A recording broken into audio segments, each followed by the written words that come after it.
Be sure and tell them Large Marge sent ya.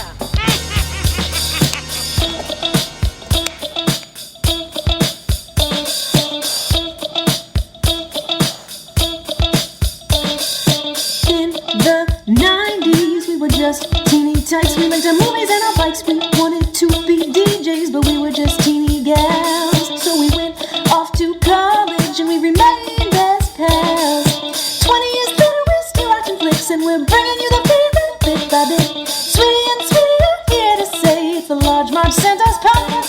Hey.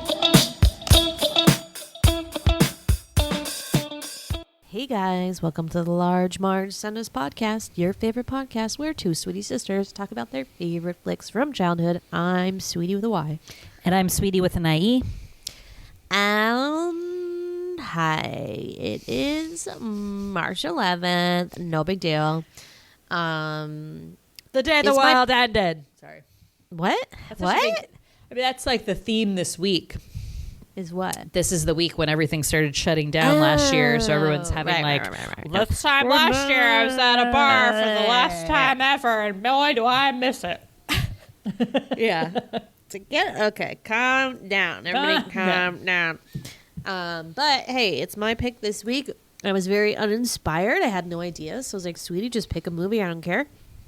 And she's like, well, let's put it to a vote. So she decided Well, first up, I went dog route because I felt like, that'll cheer Sweetie up. Who wouldn't love a movie about dogs, right? True. So we had two. Nothing cheers somebody up like a movie about dogs dying. Hey. So Nobody dies in this one. But so I picked two real major dog movies, cartoon dog movies of our childhood from different animation studios. What were they? All Dogs Go to Heaven, Yeah. a.k.a. movie where dogs die. Yeah. So that's what I was talking about.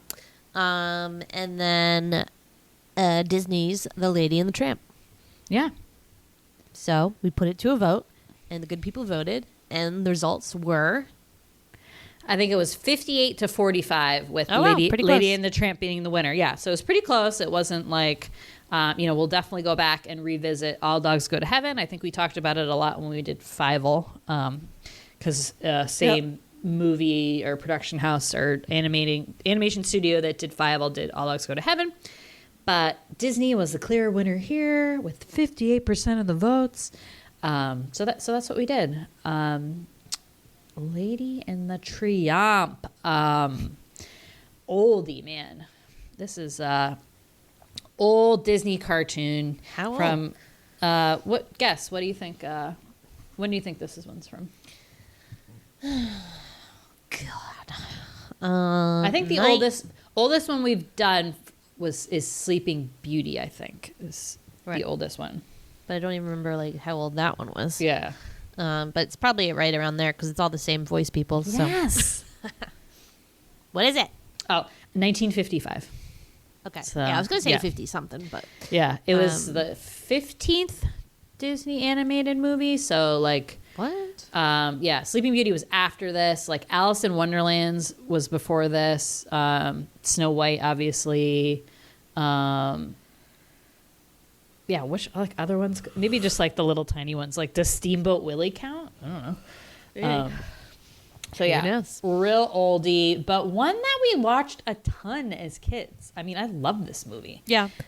We were drawn to the animal ones, I guess, Oh, specifically. I don't know why this one and not like, for instance, Robin. I know you watched, but I never really watched Robin Hood at all when I was little. So like we weren't obsessed with that one. Right. We seemed to be I obsessed was. with these anthropomorphic whatever animals. Well, like we said, who doesn't love dogs? I mean, that's and they definitely got the better end of the stick. There's Aristocats and Charlie. What's the other one? Cat-centered Disney animated. Maybe just that one. Oliver and Company is Oliver and dogs. Company is the other one. Is No, I that a thought that was dog? cats. I think that's cats. Oh.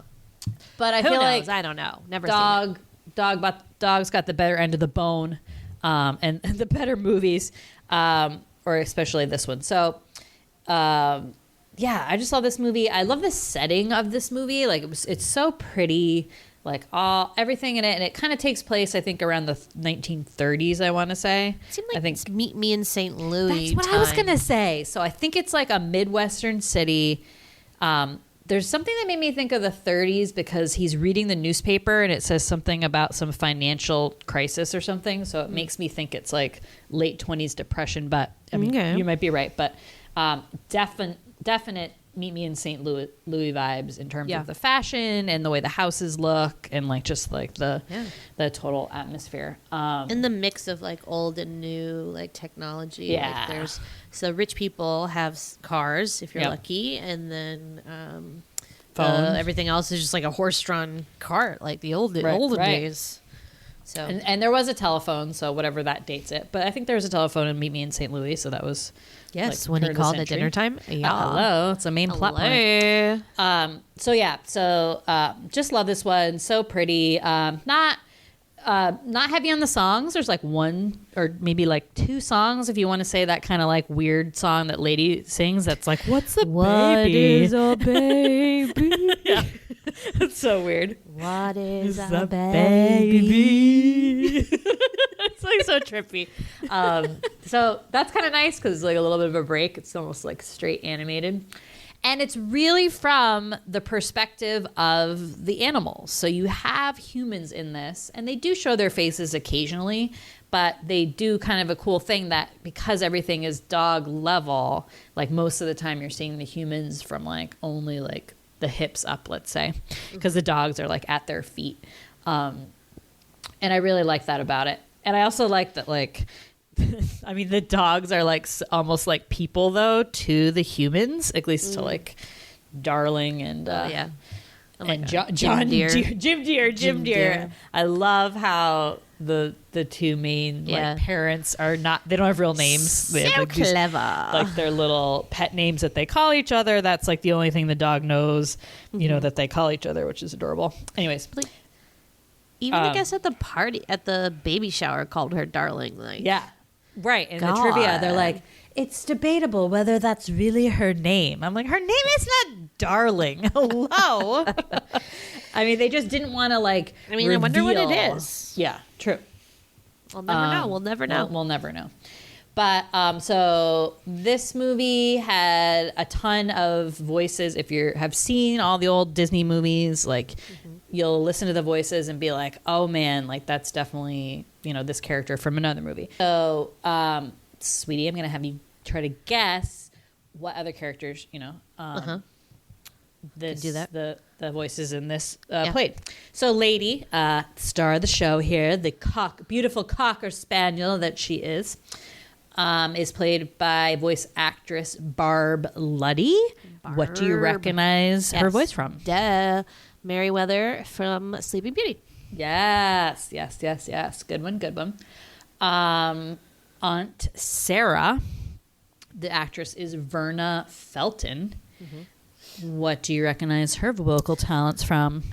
So 1, Flora from Sleeping Beauty, and 2, the fairy godmother from Cinderella. Yes. One more. Might not the be flower lady, the lady that's the flower in Alice in Wonderland. The mean flower, the iris. Oh, maybe, but also credited as the Queen of Hearts. What? Oh, okay. Yeah. I thought that was a different one. But. Close. All right.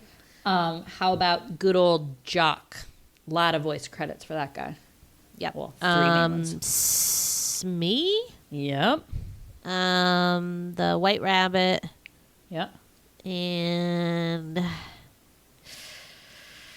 I can't think of another one. King Hubert from Sleeping Beauty. We talked about Yeah. Who is the bald Prince Philip's dad, right? Yeah. So it feels like, you know, around the 50s they were kind of using the same voice actors and actresses. Why not? They were dang good. The Tramp has no other really vocal credits for anything else. So this was a one-shot deal for that guy, but I thought he was great. too. Yeah. And then was that the same one? I'm trying to think if I noticed any other ones. Well, Peggy Lee was the voice of Peg.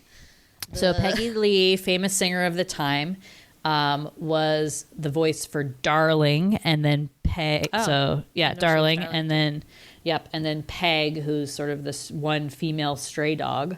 A lot of like male stray dogs. There's only like one female. What's up with that? I don't know. Male dogs are more likely to be abandoned. I don't Well, know. just like male dogs, a lot of male dogs in general in this. Like you only have Lady and then Peg. Yeah, that's true. In the pound. But, What's up with that? What's I don't up with that?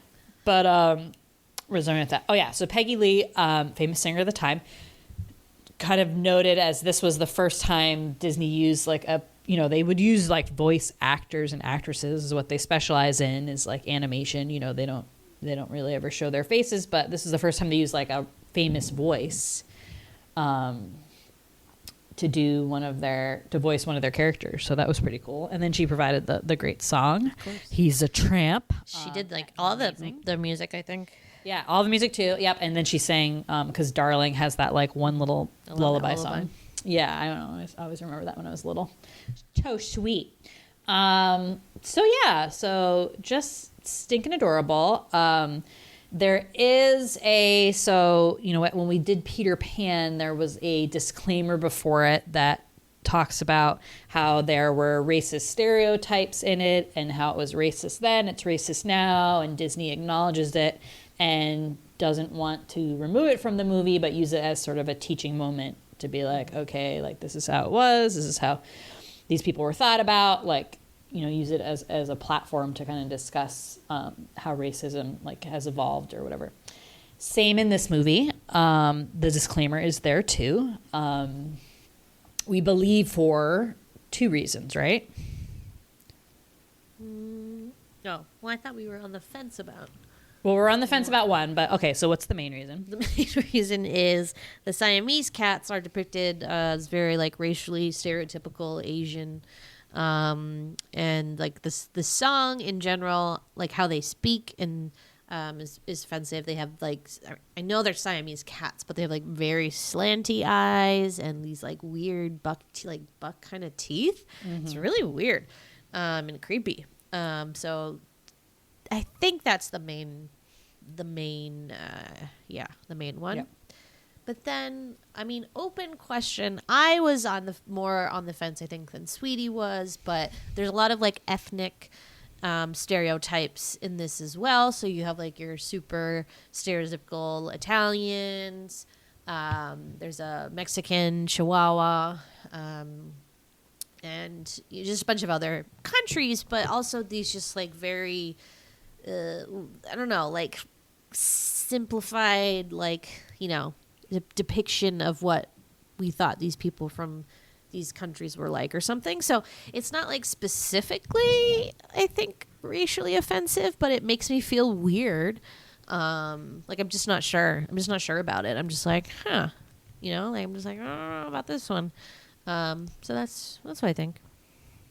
Yeah, and in this one, because they're aligning, you have all these dog breeds. So they're aligning like all the dog breeds with the countries that they come from. So you have a Scotty dog. He has a Scottish accent. You have a Russian blue, maybe. I don't know what kind of dog that is, whose name was Boris and had a Russian accent. That's a good point. Kind of looks like an Afghan dog. Right. But his name was Boris Russian. And he was Russian. A little dachshund with a German accent. Mexican, a Chihuahua with a pretty thick Mexican accent. You could say, what's the bloodhound's name? Oh my God, am I blanking? Trusty. Trusty, kind of like Southern, maybe like from the South, like talks slow, has a drawl, talks about my pappy. So they're kind of like aligning that with different sort of like stereotypes, let's say. I don't think they're necessarily offensive, but just like a easy way to say, okay, this dog's from this country, and you can identify that from the way he sounds. Just like that kind of like lazy. You think that's how it laziness. Works, though? That like what? dog breeds would have accents, like if they talked, like they would be Americanized or whatever here. Yeah, totally. And like not. They talk weren't like that. off the boat dogs. Right. It's like, hello. Yeah. But I think like it's just like I said, it's just like a cheap, easy way to frame that narrative and that and try to be like clever, which is like I don't think that people are leaning on that like as much anymore. Definitely like a dated kind of way of doing things. And this was 1955, so of course that was okay. So nice that like Disney identifies that and doesn't want to take the film away per se, because it is an adorable film. And other than that, those two kind of examples, it's really sweet. And I really enjoyed watching it today. It has been a long time. I mean, I would say I've not seen this movie in, oh lordy, at least 20 years. How long? 20 years. 20. Jeez. Yeah. Oh, wait. I think I watched it semi-recently. It's one of my faves, so. Yeah. When I went to go it. watch it on Disney Plus, it asked me if I wanted to restart it. So someone had been watching it. I mean, Busted. Maybe. No, it was Mom. It was Mom. Because remember they watched the live action one, and she was like, "Oh, it's so sweet," and then she like wanted to watch the original one again or something. Okay. Blame it on Carol. Blame it on Carol. Anyways, all right. I mean, I guess we can start talking about it. It's a pretty long intro. Sorry, everyone. Also, I just want to say that we got a review the other day that was like, I love this. They said they liked it mostly, right? That was the gist. No, I think that was like I just started listening to you or something and started from the beginning or something. Yeah, started from the beginning. Okay. Well, what we have said many times. I thought they were like started from the beginning. Now I'm here. Like, yes. No. But they dinged us because we, sometimes we use the wrong word or say something wrong, which is like, we call that Sweety confusion. Haha. Like, oops. Not everyone's perfect. So apparently we've been saying ominous, like omnious. I think I always say obvious. I have never said that in my entire life. I have. That I like can't be me. distinctly remember. I said it was me. Like I remember. Like that's one of those words that like I try to avoid because I'm always like, is this right? And yeah, so sorry, person, but it happens. Hey, we are not perfect. That's what I said. Sometimes it's called Sweety confusion. It's a quirk. It's not necessarily confusion, but just you're allowed to mispronounce words. It's okay. And you should be corrected. But as you just said, there's just some words that like you cannot this does not stick in your brain with how to pronounce it, right? And you always and you have to really think about it. And when you're like blah blah blah blah on a podcast, sometimes your mind just bloop, and then it's out and it's too late. So and we used to drink a lot of limoncello in those early ones, if you remember. I mean, we would drink a bottle of wine and then have a shot of limoncello while we were podcasting. So we might not have been in our best mind frame. But love it. Yep. Blame it on the limoncello. Yeah. Okay. All right. Let's kick it off. It's time for the Sweety synopsis. Yeah. Sweeties. He's a scoundrel. He's a tramp. You can't do that. That's my song. That's my and moment. I wish that I could travel his way. Sorry, I just wanted to sing a tiny bit. All right. Lady is a small cocker spaniel puppy who gets gifted and shoved in a hot box for who knows how long. Was distressing to me. Like, what? Are there any holes with in there? a bow tied together? Maybe there's holes on the bottom or something. I don't know. Hopefully. I don't know. Okay. Here's my question for you. Suspicious to me. That's ominous. Yeah, totally suspicious. How does that here is a dog for Christmas present work, okay? Do you pick up the dog? You can't pick up the dog on Christmas Day. When do you pick up the dog? Where do you put it? So we got a dog for Christmas, but we got it a couple weeks before Christmas, so we didn't have that stress of okay, where do I put this dog until Christmas Day and then put it in a box and put it under the tree? Mm-hmm. How do you coordinate that? You probably got it on Christmas. I don't know. Things were different back then. It was you think old mom, pop pet stores or whatever. Yeah. You can go in and get it, put it in a box, put it under their tree. I don't know. I don't know. Anyways, she's a little rascal. She's super cute and has these like big eyes. So they do what I guess people did back then, which was like force the dog to sleep elsewhere. So they're trying to like keep her in the kitchen, and she keeps getting out, and then finally she busts out like in the middle of the night, and they're like, okay, just this one night. And then she's like curls up like little Sweety, and then 6 months later she's like fully grown, still gorge, still great eyes, and she's just like the best little dog ever. She like gets Jim Deer's slippers, gets the newspaper. She has like these little dog friends next door. She's having a great life. I mean, and she's classic dog, right? Like she's a sweet life. So she sleeps in their bed. She's their baby. So she's their little baby dog. They're probably like in their early 20s or whatever when they got her. And, has a bone, likes to bury it, chases the paper boy, barks after like scary rat. Some like one rat that likes to like come into the lawn and like be that all rat. Scary and chases it away. Yeah. But living her best dog life, has 2 sweet friends next door, Jock and Trusty. Jock is a Scottish Terrier.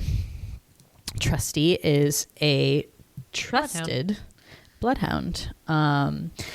So they're all living, it just seems like a pretty sweet dog life. Swanky life. It's the posh part of town. Meanwhile, on the mean streets, we have the Tramp, whose name is Butch, maybe? But that's what the Italian guys at the restaurant call him. Oh, yeah. So they like went through a couple names, I guess, with him, like in their drafts of this plot, the Walt Disney and the writers and stuff.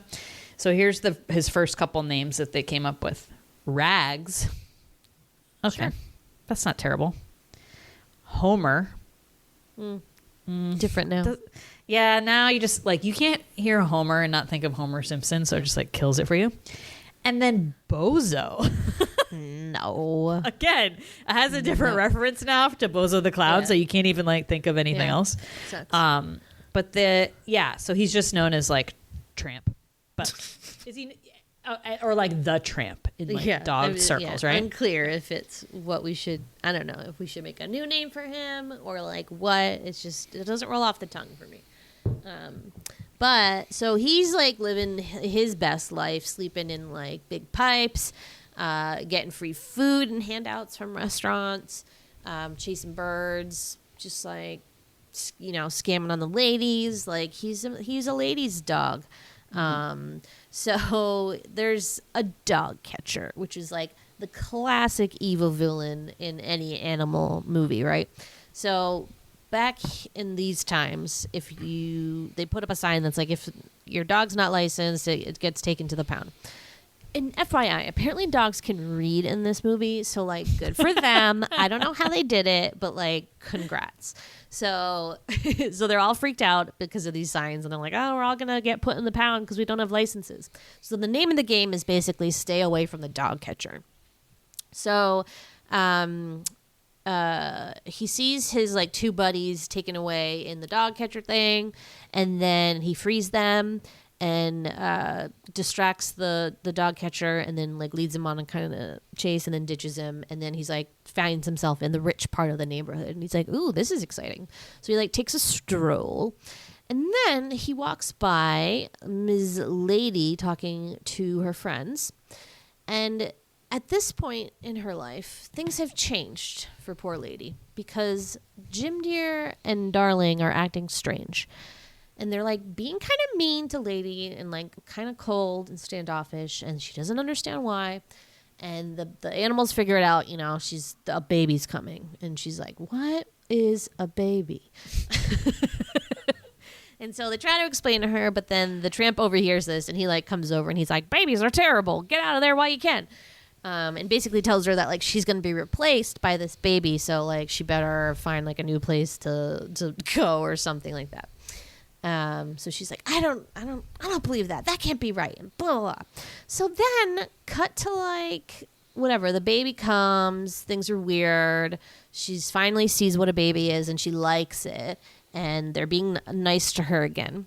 But then, right when things are good, Jim Deere and Darling decide to take a vacation, ditch the baby. Going. Ditch the baby, and then pack a suitcase, and they're out. They're out of here. Oh, yeah. I mean, part of me, as like soon-to-be mom in like a couple of months, I'm like, wow, that's pretty awesome that they were able to do that. But also like, whoa, like, why are you leaving? You're essentially like, I don't know how, I mean, the baby seemed a couple little. months. Yeah. Like, right? Yeah. Like, okay, I'm going on vacation. Like, Yeah, bye. bye. And So having this weird. like weird aunt come stay Yeah. with her cats to watch the baby and the dog. I don't know. It seemed inappropriate. Was that And, something like- they did in the 1930s, whatever this takes place? I'm not sure, but it was not cool. Wasn't he like talking to his mom on the phone too? Like, why couldn't the mom come and stay with the baby? Like, Oh no, that was Aunt Sarah. that was who- Aunt Sarah. who came to say, Fuck that bitch. Yeah. Yeah, she sucks. So She was here terrible. comes Aunt Sarah. She's like these two Siamese cats, and then is like very mean to Lady and like thinks that dog should not be inside a house at all, and is like one of those people. So Lady's not Like pleased our with grandmother. this. Yeah, yeah. That's God bless Grammy, but she hates certain- animals. Well, way before Grammy, but very old kind of thinking. Yeah. I was like, that's so wild that we used to like put dogs outside, like in a doghouse. Like, oh my God. Hate it. So, little by little, Aunt Sarah like reigns over Lady. The two Siamese cats like really cause trouble and like make it seem like Lady's this terrible dog. So Aunt Sarah decides she needs a muzzle, so takes her to the pet store. They put the muzzle on Lady. She hates it and then immediately struggles and flies out the shop and then just like runs into the streets. So now she's on the mean streets. She finds her way, almost dies like 10 times, finds her way into a junkyard.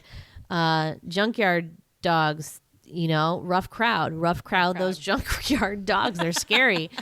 And like wolves. yeah, it was terrifying. But who should come to her rescue but the Tramp? Ugh, Who isn't and his, like that big of a dog, but glory. it's just really Oh brave. my God. No, but like it reminds me of some like another character that's like he's not big, but he's like swagger is just like he just has like big dick energy or something, and like I just 100%, yeah. and fits into the category of this weird thing of having crushes on animated characters that are animals.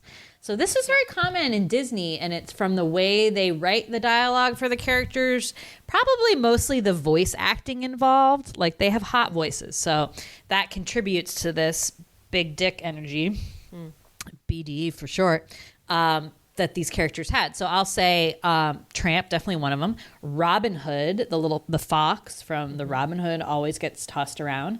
And then I think for us, the Australian mouse in Whiskers Down Under. Totally. Totally. Totally. So it's like a weird conflicting thing because you're like, why am I attracted to this animated dog? Yeah, it's strange, but I got over it pretty quick. I was like, whatever, he's hot. So he saves her, and then he goes off to help her get the muzzle off. He calls her Pigeon. Wait, how did they get the muzzle off? I love that part. Well, I know. I'm just attacking because I'm gonna say Pidge again. Probably I don't want them to get confused. I love Pidge. So he takes her to the zoo to get the muzzle off. He's very brilliant. He's got street smarts. Okay. And he's like, okay, where can we get this muzzle removed? Like the apes, no. Oh, crocodile, yeah. Let's stick your head. Oh, whoa, like too scary.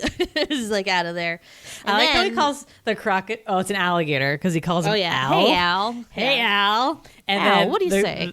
Then Yeah. he has like this big booming voice, and he's like, "Sure, I'll help you." And he was friendly and honestly wanted to help, but like just really couldn't. You know, it was dangerous. Oh, I thought he knew what he was doing and was No. getting a snack. Oh, I'm I pretty thought sure it he was getting a sweet. snack. Oh no! I was duped by Al.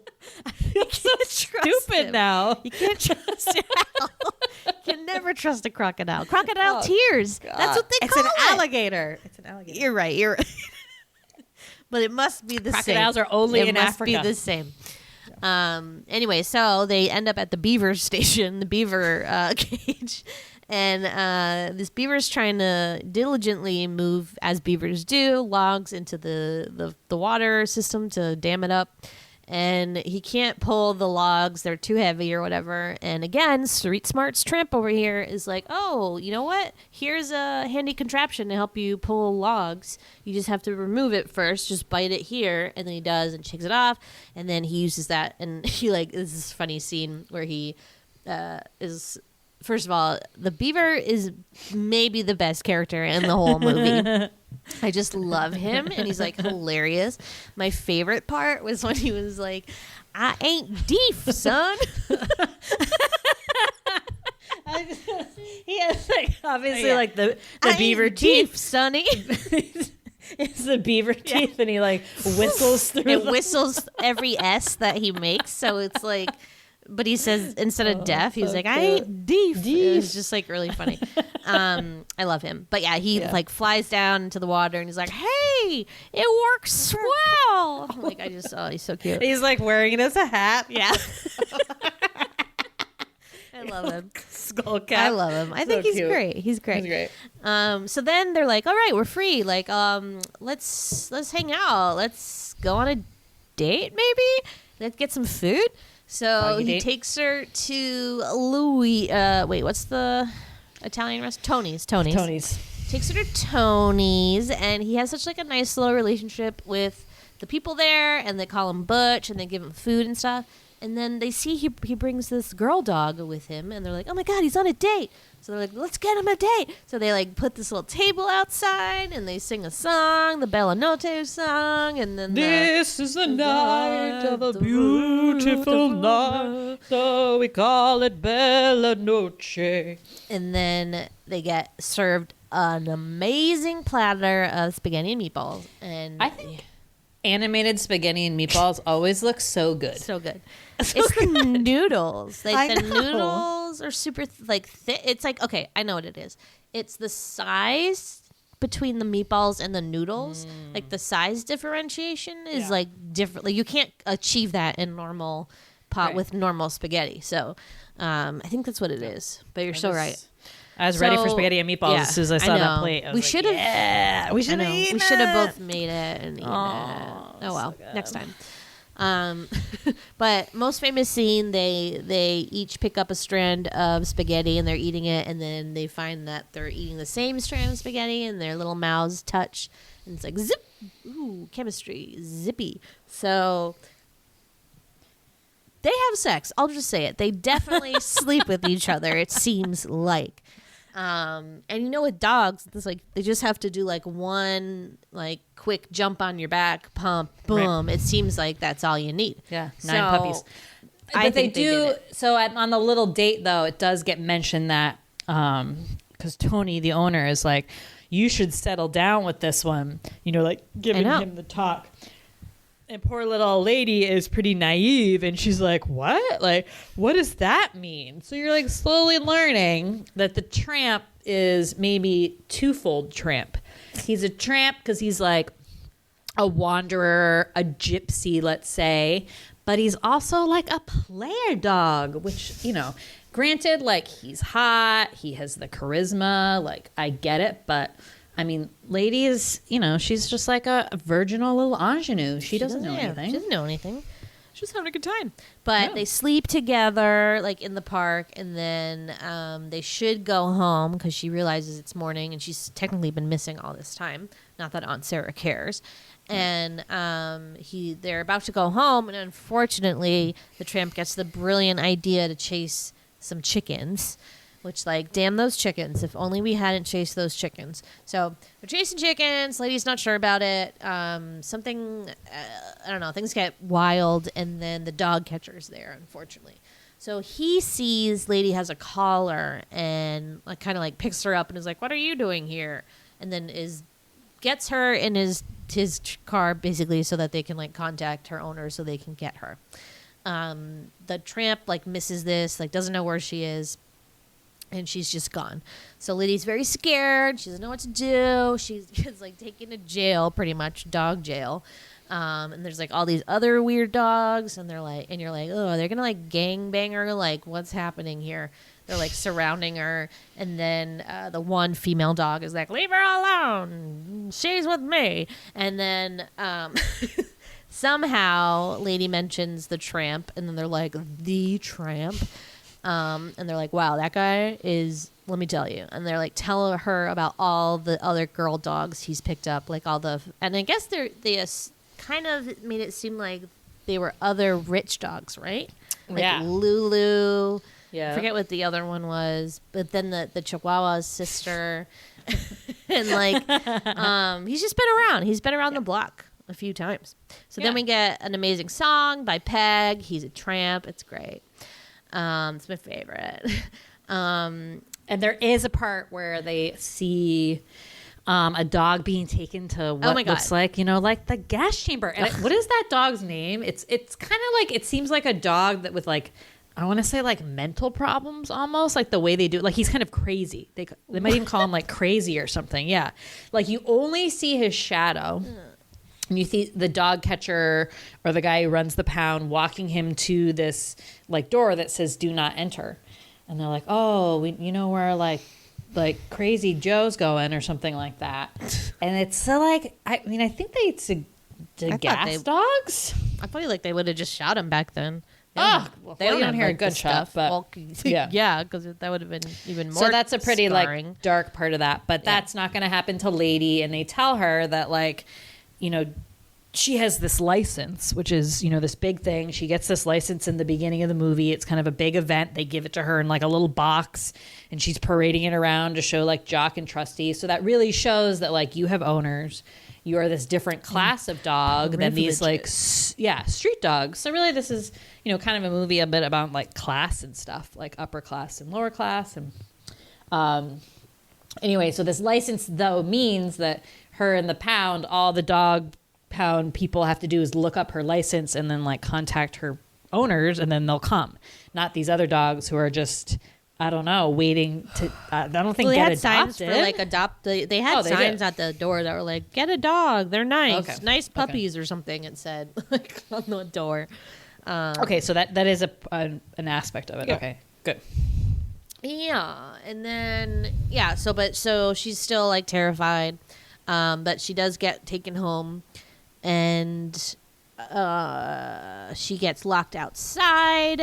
Now she has to sleep outside. Aunt Sarah's still around, and then she's pissed at the Tramp for fucking leaving her and to get picked up by the Popo, and he didn't even like come and find her. Like, one guess where she is, Tramp. Like, it was weird.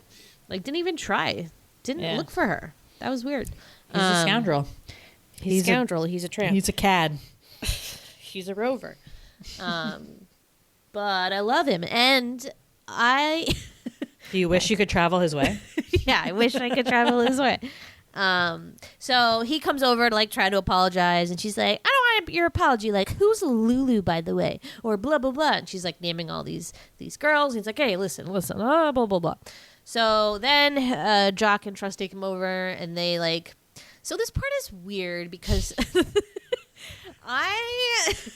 this is why I was definitely convinced that they slept with each other, because Trusty and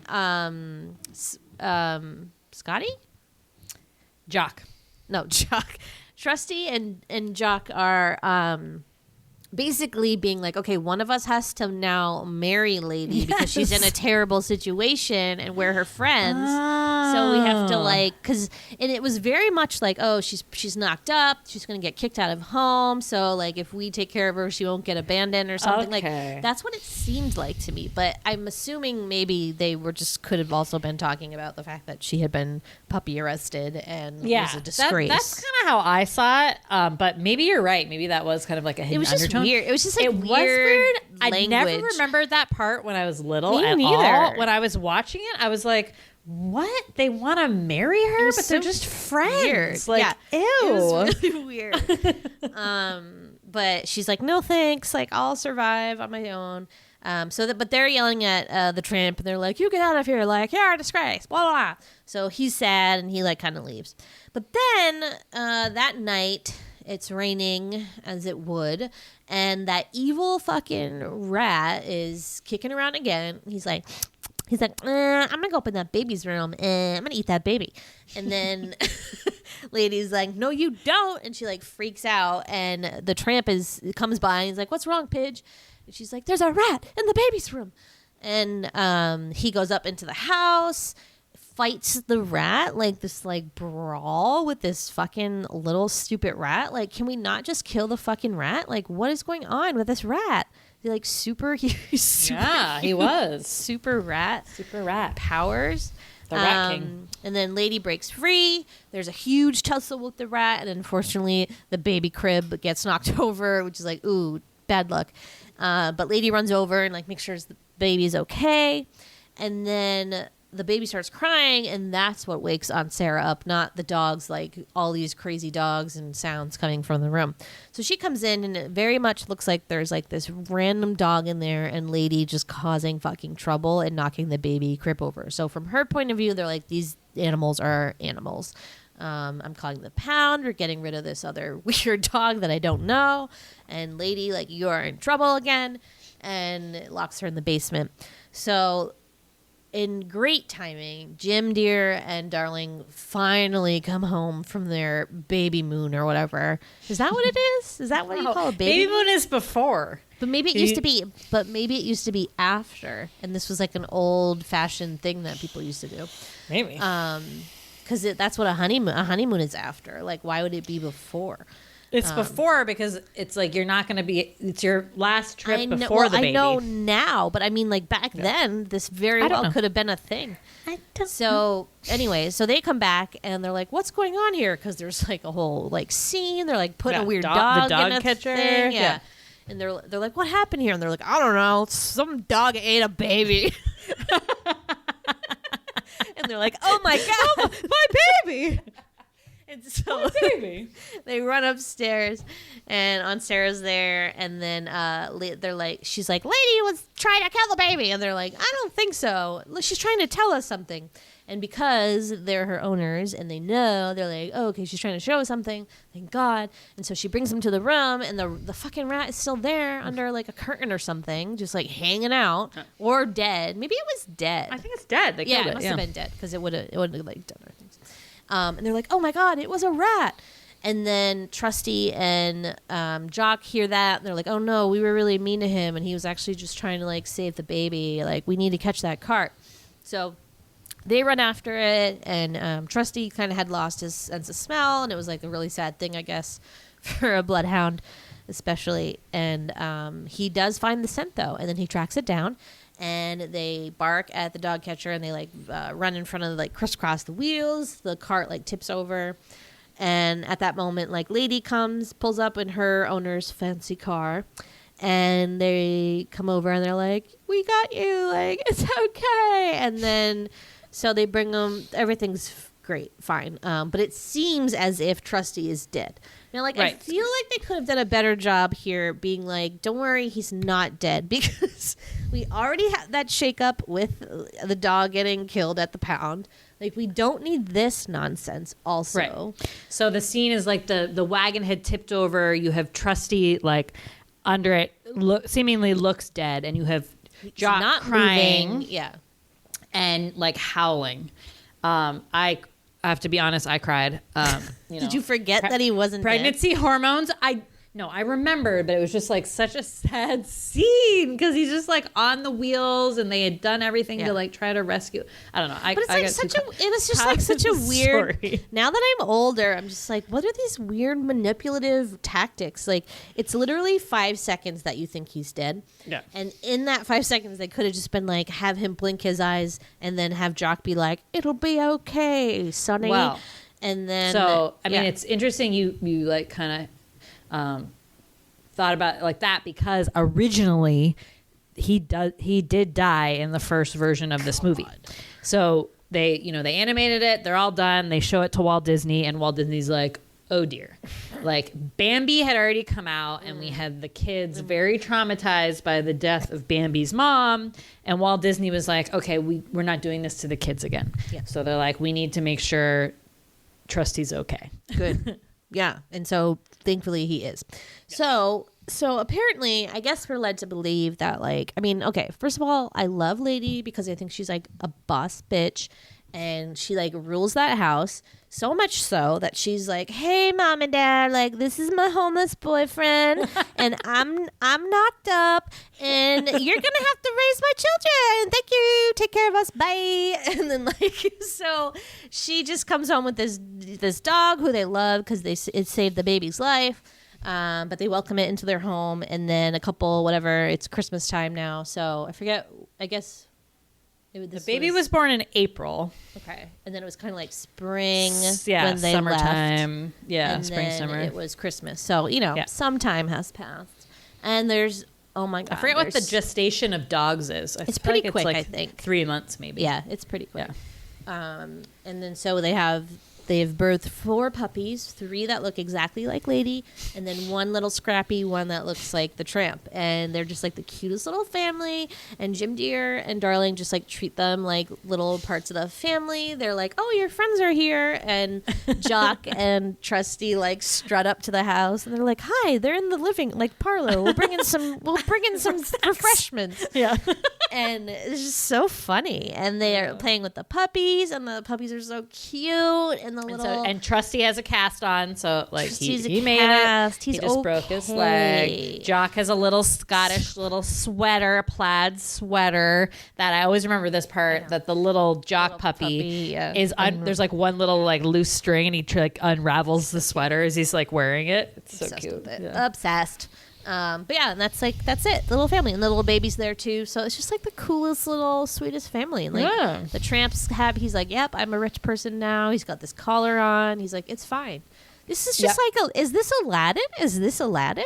Well, it was like he was so toting that life of like, it's so much better to be free and have like all this different kind of food, and the world is your oyster. But like, really, it was a scary world out there. Like, it wasn't great for dogs. I'm not fucking with those junkyard dogs. Forget it. Yeah. And it's much better to be, owned, but, you have some security, and you have safety, and you have a warm place to sleep, and someone to feed you. And one of the things when he's kind of scaring Lady about what's going to happen when the baby comes.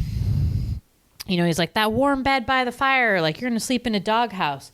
That like delicious steaks you used to eat. Now you get old baby food. Yeah. And I was like, what? Who would feed their dog like old baby food? But so true.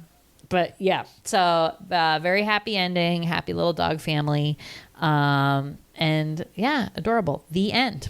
The end. Yeah, super cute. Love it. Super cute. Yeah, so I guess, I don't know, should we start with the answering machine? Sure. Okay, so we might have told this story before, but I'm forgetting like which. Oh, we think it was when we did Who Framed Roger Rabbit, because Sweety spoke about her long-held obsession / dream of being a lounge singer, which, Jessica Rabbit, so might have told the story then. Still a dream. Yep, still a dream. Still might happen. So I'm going to tell this again because it's a classic story. So the main song in this movie is the Peggy Lee as her name's Peg, the dog.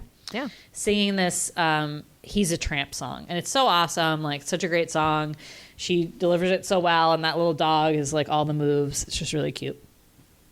So I remember I was playing, like, I don't know why, was I like... It seemed like there was a message on the... Yeah, it seemed like there was a message on the answering machine. So we're talking about 90s here. We had an answering machine. A red light would go on, and there'd be messages, right? So it could be for you, could be for dad, could be for mom, could be for Andre, whatever. So, you always come home and you play the messages. So, I see that red light, I play, and it is not a message, but it is my little darling Sweety sister singing her best rendition of He's a Tramp. Hit it, Sweety. He's a tramp, but they love him. Breaks a new heart every day. He's a tramp, but I love him. Yes, he would die. He've got it pretty bad. Ugh. Classic. So, like, Sweety was, you know, I mean, she wasn't like shy around me, but she was like a shy girl, let's say. I don't think I'd ever like heard her really sing. And all of a sudden, I'm like, what is this? I mean, this.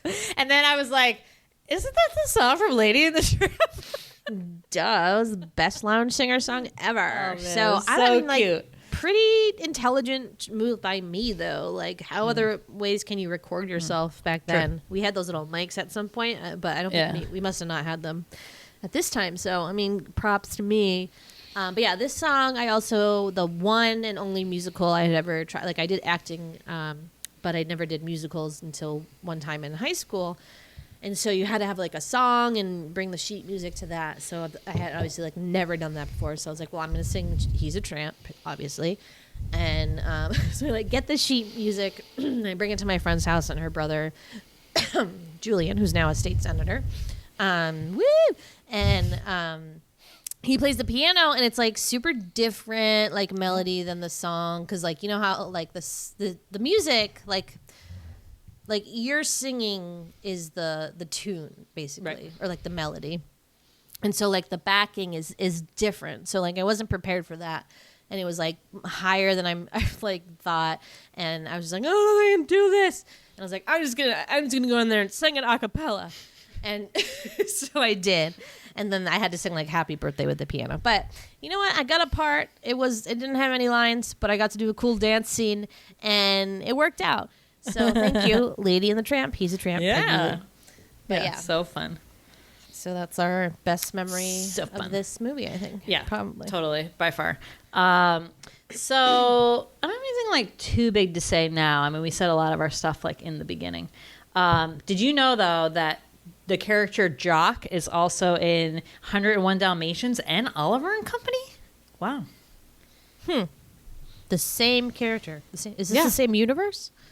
Yeah, I don't know. What? Is it? Yeah. It's What? like No. Lady little Scotty dog. 101 Dalmatians is in England, right? In London? No? Yeah. Is it? Is it? Yeah. Maybe. Did I make I that haven't up? seen that one in a long time. I don't know. Ask Corey Mulvihill, because it's his favorite movie. It is. But But that's kind of cool. Like Yeah. reoccurring like dog Yeah. character. it's cute. It's cute. And then I just want to talk about how, like, yeah, like how just like the concept of rescue dogs is so different now, and like pounds and everything like that. So whether it's from this movie or just like I mean, that's a good like history to research. Like, what was the history of like pounds and shelters for animals? Because you would have like when did people start spaying and neutering their dogs? Like, I'm sure that was like, you know, Bob Barker told us to. Right. We all remember Bryce is Right, where that was the closing message from Bob Barker, have your pet spayed or neutered. So now they don't even like give you a dog without really like doing that usually, or a cat, like if you get them from shelters, because that's like the whole point. But there is still like just massive amounts of not wild dogs, but like dogs running around, especially down south. So when you get a lot of shelter dogs from up here, a lot of my friends who've gotten shelter dogs are all from like Tennessee and Texas and stuff. And I don't know if it's like farm dogs or they're just dogs like running wild all over. I mean, just such a crazy thing now. And you don't have pounds. You have these, most of them I think are no-kill shelters that you just have people coming in and adopting these animals, which is so great, and how that whole business has really changed for the better. You know, and like, do you remember pound puppies? Yeah. Well, the scene in the pound was like with the dogs crying. I was like, okay, I hope I never have to see a cartoon dog crying tears out of their eyes ever again. But yeah, it just, but then like, didn't some of the pound puppies, because they were like pound, okay, they were basset hounds, right? Pound puppies? They were all basset hounds? I think so. But so they all kind of have those like droopy, sad eyes, right? Yeah. So like the whole pound scene just reminded me of pound puppies. I know. And I was like, is this where they got pound puppies from? Which I think was a TV show. Yeah. And then the stuffed animals came? Yeah. Or I guess. other way around. Yeah. But then I also sometimes confuse it with Puppy Surprise, which and Kitty's How surprise, many which puppies was, oh my are god, there inside? That- There may be 3 or 4 or 5. yeah. Okay, wasn't there like okay? Maybe I thought there were more than 5, maybe, but I guess you're right. I don't think more than 5 could fit in there. I loved that. I love that shit. Yeah, we did not get a puppy surprise. No, Didn't we but just get Kim- like one puppy? Kim Kaplowitz had one, Yeah. or 2. She had a cat one and a puppy one, I think.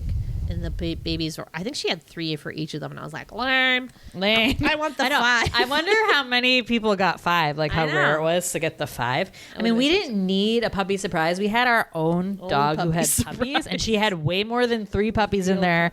I will tell you, she had that tripled. So 9 puppies. yeah, so we didn't need a dumb like stuffed animal, but yeah, I just think it's just funny, the whole like dog catch your pound thing, and what like a crazy job that must have been to be like a dog catcher and just like Yeah. running around and like getting stray dogs and putting them in the back of a car. Like Who's at the door? Stray dog. Adventures. there's in no Babysitting. cat catchers, right? I mean, it's now called animal control, right? Right, I guess right. if you call them, but no, I mean they're not just like there's not a guy going around just like looking for strays anymore. That's Right. for sure. Right. Um, I was telling Jimmy this before that when I went to Crete with my friend, like a lot of islands have big cat problems because wild and feral cat problems, because you would have ships with cats on board, you know, because of the rat and like mice problems, and then they would dock there for a while. The cats would get off the ship and then kind of make their way on the island, and then obviously get stuck there, so they would make these like cat colonies. So we were in Crete and there were cats everywhere. They were like birds, and they were at all the restaurants. They would be coming up to your table at the restaurants asking for scraps. They were so cute. They were like tiny little kittens, and all you wanted to do was like feed them your souvlaki, and we like totally did every time. I mean, I like couldn't handle it, but they were like dirty little street cats, and you know, it wasn't like a good situation at all. They were all so scrawny and like clearly like, you know, wild cats just trying to get by. But it was like so wild. I never seen anything like that. Very very island thing, very like European thing. Even like a lot of different European cities have that, I feel like. Way more than here. I mean, you don't see that many stray cats here. No? Stray dogs, like, no. More stray dogs. cats than Yeah. a dog. But Yeah. yeah, wild Definitely. world. Yeah. What was I gonna Anything say? else? Did you? So you have not seen the live action one. No. So they made a live action one like they've done with a lot of cartoons. Live action being like, you know, more like CGI, right? They didn't use like real. They might have used like some shots of real dogs, but I think they like mostly CGI'd it, right? I think so. Yeah. Yeah. Lion So King. I didn't see that. I've kind of like refused to see like any of those because I just like don't believe in what they're doing. Because like you don't need it. You especially do not need it for this movie. Like I'm not needing it to have the dogs look they more probably- real. It was probably an opportunity to clean up the racist stuff, I guess. But yeah, other than that, there's not a need. It's perfect. Yeah, like it's adorable movie. It's perfect for little kids because you can just. It's not that. It's like barely over an hour. I want to say. Oh my god, yeah. So short and easy plot to follow. You know, not a lot of songs or anything. So totally cute and really did make me like want to get a dog for like a hot second. Also, I feel like this is basically going to be the plot of my cat's life, as like she is my lady. Am I Aunt Sarah? Like, come on. You are not What Aunt is this? Sarah. I'm coming But, over to watch like, the baby, and then the Very rude awakening, and there is going to be a strange transition that we're going to have to do. You're not gonna be like weird and mean to Moosh. That's Like, what was so Deere sad was about like that part. That dog. Like, why would you say that dog? I was Like offended even by that. before the baby came, they were totally like forgot they had a dog. Yeah, like immediately. Yeah. Like, okay, calm down here. And then she has to sleep in the kitchen now. It's like, sad. I mean, hopefully it won't change Moosh's life too much. I mean, I know it will just because it'll be like Just remember another this. all the person. Like we're the only people she sees all the time, so it's going to be another human that she sees all the time, which will be like very, very strange for her. And I think the noises will be like very, very strange for her. So we've tried to prep her by like putting on baby crying noises and like see what she does. What does she do? It's not good. I mean, she doesn't love it. I'll tell you. It's like it's not a good thing. It's different when it's your baby and she like smells it comes from you guys. Yeah, she I've heard that. She won't be crazy. So yeah, I've heard that. I mean, you just don't. We're gonna have like a bassinet in the bedroom, where she'll sleep for the first couple months. So that is like would be ideal for where Moosh would just like hop in and sleep. She's gonna be like, "Ooh, look, a new bed for me." I mean, already I have a boppy, which is like a breastfeeding pillow I got from my friend, and Moosh has commandeered that as her new bed. She like loves it. So I'm like, you're gonna have to get this back to me in like a couple months. Like, oh, Moosh. I know it's sad, but it's a transition that just has to happen. Yeah, it doesn't have to, but you can't be the baby forever. No. All right. Well, anything else? No, I don't All think right. so. Well, do you enjoy Lady and the Tramp? If you do, come and find us on Twitter at the Sweety Club or on Instagram at Large Marge. Sent us. Thank you, as always, for listening. Bye. Bye. Rape artist. Is the Tramp the rape artist? I don't know. The rat. I think the rat is. The rat rape artist. Yeah. Bye.